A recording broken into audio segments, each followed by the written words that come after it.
Welcome to EMR Physics. I am Raju. 12th Physics Board Exam Past Papers உள்ள numerical problems one by one solve பண்ணிட்டு வரோம். இந்த வீடியோவில் 2024 மார்ச்சில் கேட்கப்பட்டிருக்க ஒரு numerical problem எப்படி சால்வ் பண்ணுறது அப்படின்னு பார்க்கலாம்.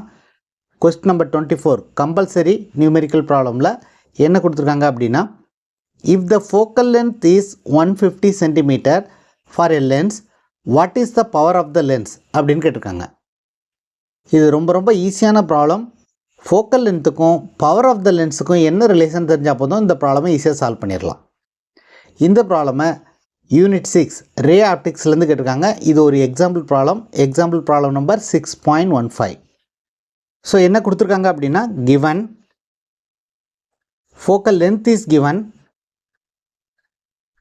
focal length f is equal to 150 cm. இது சென்டிமீட்டரில் இருக்குது, இதை நம்ம மீட்டரில் கன்வெர்ட் பண்ணிக்கணும். So 150 × 10⁻² metre. என்ன கேட்டிருக்காங்கன்னா, power of the lens is equal to what? Power of the லென்ஸுக்கு என்ன சிம்பிள் அப்படின்னா P. ஸோ இந்த ஃபோக்கல் லென்த்துக்கும் பவர் ஆஃப் த லென்ஸுக்கும் என்ன ரிலேஷன் அப்படின்னு பார்த்தீங்கன்னா, formula power P is equal to 1/f. அவ்வளோதான், ரொம்ப சிம்பிளான ஃபார்முலா. இந்த ஃபார்முலாவில் நம்ம சப்ஸ்டியூட் பண்ணோம்னா 1 divided by 150 × 10⁻². So if you simplify this, we will get this is equal to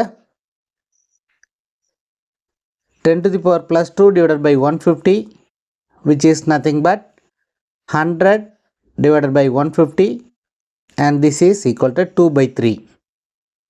So 2/3 is 0.67. So power of the lens P is equal to 0.67. Power of the lens என்ன unit அப்படின்னா diopter. This is the answer for the given problem.